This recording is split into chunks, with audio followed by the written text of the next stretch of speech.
میں یہ چاہتا ہوں کہ آج آپ کے سامنے یہ بیان کروں کہ موت کیا ہے۔ جب بھی ہم یا کوئی بھی موت کا ذکر سنتے ہیں اور سب ڈرنے لگتے ہیں، کوئی ہو، زیادہ تر لوگ، کیا دیندار کیا دنیا دار، سب لوگ، کسی کو موت نہیں چاہیے، موت سے سب ڈرتے ہیں۔ مگر اگر واقعی دلوں میں ایمان ہے اور انسان اللہ اور اس کے رسول سے سچی محبت کرتا ہے تو اس کے نزدیک زندگی سے بہترین چیز کا نام موت ہے۔ اس کی وجہ یہ ہے کہ زندگی ہوگی تو ماں کا قرب ہوگا، زندگی ہوگی تو باپ کا قرب ہوگا، زندگی ہوگی تو بھائی کا قرب ہوگا، زندگی ہوگی تو بیوی اور بچوں کا قرب ہوگا، اور موت ہوگی تو اللہ اور اس کے رسول کا قرب ہوگا۔ کوئی عبادت اس منزل پر نہیں لے جاتی جہاں موت لے جاتی ہے۔ کسی عبادت سے وہ مرتبہ نہیں ملتا جو موت سے ملتا ہے، اس لیے کہ دنیا میں آپ کوئی عبادت کریں، رسول اللہ کو آپ بیداری کی آنکھوں سے نہیں دیکھ سکتے، مگر موت سے جب مر کر انسان قبر میں جاتا ہے تو انسان نیک ہو یا گنہگار مصطفیٰ جان رحمت کا دیدار کر لیتا ہے۔ اب آپ مجھے بتائیں، موت کے بعد اگر کچھ نہیں بھی ملے تو اس سے بڑی نعمت ہے۔ انسان مدینے جانے کے لیے ترستا ہے کہ ایک مرتبہ میں مدینے جاؤں، سرکار کا سبز گنبد دیکھوں، اور مدینے جانے کے لیے ٹکٹ چاہیے، ویزا چاہیے، یہ چاہیے، وہ چاہیے، وہ چاہیے، لیکن قربان جان دی اور گنبد نہیں دیکھا، گنبد والے کو دیکھ لیں۔ میرے امام کہتے جان دے دو وعدے دیدار پر، نقد اپنا دام ہو ہی جائے۔ اب بتائیں، جس موت سے حضور نظر آتے ہوں، اگر منافق ہے تب تو بات کچھ نہیں، لیکن اگر مومن ہے تو امام نے تو منقبت میں کہا تھا، اس کو نعت میں کہہ لیا جائے کہ جان تو جاتے ہی جائے گی، قیامت یہ ہے اب یہاں مرنے پہ ٹھہرا ہے نظارہ تیرا۔ موت یہ الموت جسر یوصل حبیب الی الحبیب، اور کما قال کہ موت ایک پل ہے جو محب کو محبوب سے ملا دیتی ہے۔ اور ایک بات آپ سے کہوں کہ وطن جانے سے بھی کوئی ڈرتا ہے؟ میری قوم کا عجیب حال ہے، وطن جانے سے ڈرتے ہیں۔ دیکھو، آپ کا وطن مالیگاؤں ہے، آپ کو کچھ دن کے لیے ممبئی بھیج دیا گیا، اب کوئی آپ سے کہے گا کہ بھئی 8 دن کے بعد آپ کو مالیگاؤں چلنا ہے، سچ سچ کہنا، خوشی ہوگی کہ غمی ہوگی؟ خوشی ہوگی۔ حیرت ہے، ہمارا وطن تو آخرت ہے، بلکہ ہمارا وطن تو جنت ہے۔ یہ جو کہا گیا نا الحب الوطن من الایمان، کہ حب الوطن ایمان کی علامت ہے، تو یہاں وطن سے مراد جنت ہے۔ ہمارا وطن، ہم کسی ملک میں رہے، ہمارا اصل وطن، اس لیے کہ وطن اس کو کہتے ہیں جہاں اس کی پیدائش ہوتی ہے، پیدائش کی جگہ کو وطن کہتے ہیں۔ اب ہماری جو پیدائش ہوئی ہے وہ آسمانوں اور زمینوں میں نہیں ہوئی ہے، ہماری پیدائش تو جنت میں ہوئی ہے، ہمارے ابا کو جنت میں بنایا گیا ہے، تو ہمارا وطن ہے جنت۔ اور ہمیں قدرت نے کہا ہے انا للہ و انا الیہ راجعون، کہ تم اللہ کے مال ہو اور تمہیں اللہ کی طرف پلٹنا ہے۔ تو وطن جانے کی بات ہے، وطن جانے کی بات ہے، اور ہم وطن جانا نہیں چاہتے۔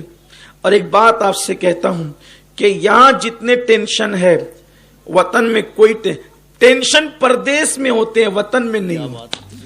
آدمی پردیس میں ہو تو پانی مانگ کر پیے، کھانا مانگ کر کھائے، بستر مانگ کر کے ملے گا۔ کس پردیس میں کتنے ابھی بڑا مہمان بن کے جاؤ، گھر جیسی راحت نہیں ہے، گھر جیسی راحت تو وطن میں ہے۔ اور اللہ اکبر، یہاں کھانا ہے، تو دن بھر کمانا بھی ہے لیکن وطن میں کمانے کا ٹینشن نہیں. اور پھر سبحان اللہ ہمارا چونکہ عقیدہ غیب پر ہے, ہم نے موت کو سمجھا نہیں, کافروں کی طرح موت کو ہم دیکھ کر سمجھ کر ہم جو ہے وہ ہکا بکا رہ گئے. اور سب اصل میں موت کا تصور ہی ایسا پیش کیا گیا کہ ہم نے موت سے محبت نہیں کی. موت مانگی بھی نہیں جاتی لیکن موت بری بھی نہیں ہے. دیکھیے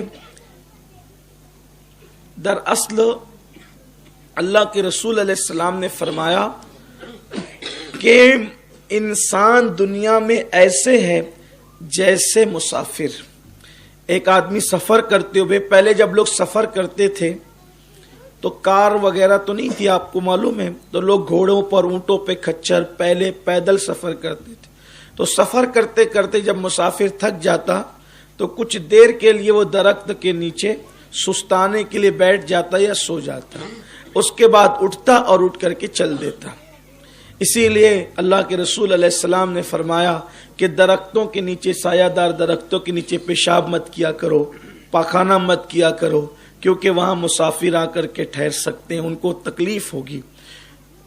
تو آقا فرماتے ہیں انسان کی زندگی ایسے ہی ہے جیسے ایک درخت کے نیچے مسافر سفر کرتا ہے اور آگے بڑھتا ہے. اب آپ کہیں کوئی 70 سال جیتا ہے, کوئی 100 سال جیتا ہے, تو کیا وہ مسافر کی طرح جیے؟ حضرت نوح علیہ السلام کی عمر 1000 سال سے زیادہ کی تھی. کتنی تھی؟ 1000 سال سے زیادہ کی. جب ان کا انتقال کا وقت آیا تو جبریل علیہ السلام نے پوچھا آپ نے کیسے پایا زندگی کو؟ 1000 سال اللہ نے زندگی دی, کیسے پایا؟ تو جبریل سے کہا جیسے میں ایک دروازے سے داخل ہوا اور دوسرے دروازے سے نکل گیا. یعنی کتنی بھی لمبی زندگی آپ کو ملے آپ کو ایسے ہی لگے گا. دیکھیے ابھی آپ کی کسی کی عمر 35 سال کی ہوگی, 40 سال کی ہوگی, 20 سال کی ہوگی, لیکن ہم کو ایسا لگتا ہے کہ ہم 20 سال سے دنیا میں رہ رہے ہیں, ہم 40 سال سے دنیا میں رہ رہے ہیں. ایسا لگتا ہے جیسے پیدا ہوئے کل کی بات ہے, بچپنا گزرا کل کی بات ہے. تو یہاں کتنا بھی رہو وہ مختصر ہی ہے, بہت مختصر ہے. تو اللہ کے رسول علیہ السلام فرماتے ایسے رہو جیسے درخت کے نیچے ایک مسافر رہتا ہے, چل جاتا ہے. تو یہ سفر ہے ہمارا ایک سفر ہے.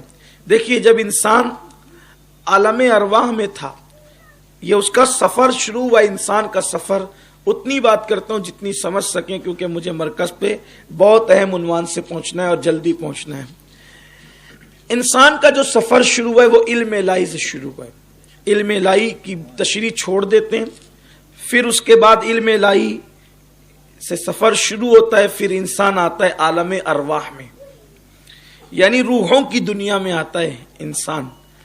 کبھی کبھی دیکھو آپ کہیں جاؤ گے نا, جیسے مثال کے طور پہ کسی مزار پہ چلے گئے, کہیں کبھی تاج محل پہ چلے گئے, کسی جنگل میں چلے گئے, کسی گھر میں پہلی بار گئے, آپ کو ایسا لگتا ہے کہ میں یہاں پہلے کبھی آیا ہوں.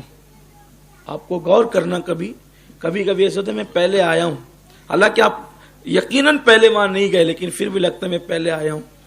تو وہ روحوں کی دنیا کا سفر ہے. کبھی آپ کی روح وہاں پہنچی تھی, اس لیے آپ کو ایسا لگتا ہے کہ کبھی یہ حادثہ میرے ساتھ ہوا ہے, نہیں ہوتا ہے لیکن آپ کو لگتا ہے ہوا ہے. وہ روحوں کی دنیا کا سفر ہے. انشاءاللہ تعالی کبھی موقع رہا تو روحوں کی دنیا پر ایک کبھی یاد دلائیں مجھے, تو مرکز پہ اس پہ ہم تفصیلی خطاب کریں گے روحوں کی دنیا کیا ہوتی ہے. آپ کو ایسا لگے گا یہ دنیا کچرا ہے, گھان کچرا ہے, اس کی کوئی اوقات ہی نہیں. یہ جو جس کے اندر تم بیٹھے ہو نا, گیم کھیل رہے ہو, کھا رہے ہو, پی رہے ہو, غافل ہو, فجر چھوڑ رہے ہو, ظہر چھوڑ رہے ہو, عصر چھوڑ رہے ہو, اسی سے دل لگا کر بیٹھے ہو, کچرا ہے, کچھ نہیں, اس کی کوئی اوقات نہیں. اگر ٹائم رہا تو میں آپ کو بتاؤں گا کہ یہ دنیا سچی بات, اور دنیا کی حقیقت اتنی ہے کہ یہ دنیا ایک خواب ہے. بس خواب کے سوا یہ دنیا کچھ نہیں. بس جس کے لیے انسان مار پیٹ کر رہا ہے, قتل و غارت گری کر رہا ہے, جھوٹ بول رہا ہے, رشوتیں لے رہا ہے, گناہ میں ڈوبا ہوا ہے, یہ صرف خواب ہے. بہت بڑے دھوکے میں ہے انسان. حقیقت آخرت ہے. یہ حباب ہے, حباب. حباب کسے کہتے ہیں؟ ہم اپنی زبان میں جس کو پانی کا بلبلہ کہتے ہیں نا, اس کو حباب کہتے ہیں. بس دنیا مثل حباب ہے. دنیا مثل حباب ہے کہ پانی کا بلبلہ کتنی دیر رکے گا, چند سیکنڈ سے زیادہ اس کی زندگی نہیں رہتی. بس انسان کی زندگی کا یہی حال ہے جیسے پانی کا بلبلا. تو بہت خوبصورت ہے وہ جسے آخرت کہتے ہیں. اور وہ بھی چونکہ ہم ایمان والے اور ایمان والوں میں بھی اس کے امتی ہے جس کو قیامت کے دن مقام محمود عطا کیا، یعنی جس کی چلے گی اسی ہی کی چلے گی. بلکہ قدرت نے یہ وعدہ کیا، حبیب قیامت کے دن فیصلے تیری مرضی سے کروں گا. جس کی مرضی سے فیصلے ہوں گے وہی ہمارا وکیل ہے. فیصلہ جج جس کی مرضی سے کرے گا وہ اپنا وکیل ہے. آپ غور فرمائیں. بس بات اتنی ہے کہ ان سے رشتہ جوڑنا ہے. بات اتنی ہے کہ گناہوں سے رشتہ توڑ کے ان سے رشتہ جوڑنا ہے. یہ جو شراب ہے، جوے ہیں، برائیاں ہیں، بدکاریاں، ان سے رشتہ توڑو اور ان سے رشتہ جوڑو. بھائی جب کسی سے مقدمہ لڑوانا ہوتا ہے تو پھر اس سے رابطے اچھے رکھنے ہوتے ہیں. تو میرے نبی یہ مقدمہ لڑنے والے وکیل نہیں ہیں. وکیل بمانا کار ساز، وہ ہمارے کام بنانے والے ہیں، وہ ہماری سفارش کرنے والے ہیں. وہ وکیل ہے، کفیل ہے، شفیع ہیں وہ ہمارے. اور قربان جائیں ایسے شفیع اور وکیل ہے کہ اپنی جان سے زیادہ وہ اپنی امت سے محبت کرتے ہیں. آپ یقین جانیں کہ ہر نبی شان والے ہیں، مگر کسی نبی نے اپنی جان سے زیادہ اپنی امت سے محبت نہیں کی ہے سوائے میرے نبی کے. نوح کی قوم نے ستایا تو نوح علیہ السلام نے دعا کی، اے اللہ ان کو غرق کر دے. لوط کی قوم نے ستایا تو لوط علیہ السلام نے دعا کی، اے اللہ ان پہ پتھروں کی برسات کر دے. ہود اور علیہ السلام نے اور صالح علیہ السلام کو، ہود علیہ السلام اور صالح علیہ السلام کو قوم نے ستایا تو ان لوگوں نے دعا کی. کسی نے کہا اللہ ان پہ ہوا ڈال دے، کسی نے کہا اللہ تعالیٰ ان پہ آندھی چلا دے. اسی طریقے سے انبیاء کرام دعا کرتے رہے. موسیٰ کی قوم نے ستایا علیہ السلام تو موسیٰ علیہ السلام نے کہا اللہ ان کو غرق کر دے دریا میں. میرے نبی کی قوم نے ستایا، اتنا ستایا کہ وطن سے نکال دیا. حضور علیہ السلام کو وطن سے نکلنا پڑا. اتنا ستایا کہ دندان شہید کر دیے. لیکن جب حضور نے دعا کی تو یہ اللہم اہدی قومی فإنہ لا یعلمون، اے اللہ میری قوم کو ہدایت عطا فرما، یہ مجھے جانتی نہیں. قربان جائیں کیا شان ہے آقا کی. اچھا آقا علیہ السلام فرماتے ہیں ہر نبی کو ایک اسپیشل دعا دی گئی ہے. نبی کی تو ہر دعا قبول ہے، لیکن ایک خاص دعا دی گئی ہے کہ یہ آپ کریں گے، جب بھی یہ دعا کریں گے یہ خاص دعا رد نہیں ہوگی. نوح علیہ السلام نے استعمال کیا غرق کرنے کے لیے، لوط علیہ السلام نے استعمال کیا پتھر برسانے کے لیے. حضور کہتے ہیں میں نے دنیا میں نہیں کی، میں نے آخرت کے لیے اس کو اٹھا کر کے رکھا، آخرت کے لیے اٹھا رکھا ہے. جب یہ خاص دعا میں وہاں استعمال کروں گا. یا رسول اللہ کیوں؟ کہا کہ امت کی مغفرت کے لیے، ان کو بخشوانے کے لیے. قربان جائیں کیسا دامن ہاتھوں میں آیا ہے، لیکن قدر نہیں کی. محلے کا اچھا دوست ملتا ہے تو اس کی کتنی قدر کرتے ہیں. محبوب خدا نے عطا کر دیا، ہم نے ان کی قدر نہیں کی جیسا قدر کرنا چاہیے تھا. تو عرض یہ کر رہا تھا کہ ہم عالم ارواح میں آئے. عالم ارواح سے پھر ہمارا سفر اور آگے بڑھا. ہم باپ کی پشت میں آئے، باپ کی پشت سے ہمارا سفر اور آگے بڑھا. ہم ماں کے پیٹ میں آئے، ماں کے پیٹ سے ہمارا سفر اور آگے بڑھا. ہم دنیا میں آئے، دنیا سے سفر آگے بڑھے گا. ہم قبر میں جائیں گے، قبر میں بھی ہمیشہ نہیں رہیں گے، وہاں سے سفر آگے بڑھے گا. ہم محشر میں جائیں گے، محشر میں بھی سفر اور آگے بڑھے گا، اور ہم انشاءاللہ جنت میں جائیں گے. حالانکہ کوئی جہنم میں بھی جا سکتا، اللہ سب پہ رحم فرمائے. لیکن یہ سفر ہے. آپ جب عالم ارواح میں تھے تو عالم ارواح میں رہے تو وہاں سے کہا کہ اب ہم یہاں سے کہیں نہیں جائیں گے، یہ بہت اچھی جگہ ہے. قدرت نے کہا نکلو یہاں سے آگے بڑھو. باپ کی پیٹ میں آئے، پھر وہاں کہا کہ اب یہ بہت اچھی جگہ، یہاں سے اور آگے نہیں جائیں گے. تو پھر ماں کے پیٹ میں ڈالے گئے، تو ماں کے پیٹ میں گئے تو کہا اب یہاں سے کہیں نہیں جائیں گے، اس سے اچھی جگہ کوئی نہیں ہے. تو اللہ نے فرمایا کہ اور آگے جا. تو کہا نہیں اب نہیں جائیں گے. قدرت نے کہا آگے جا، نکلنا ہے تجھے یہاں سے.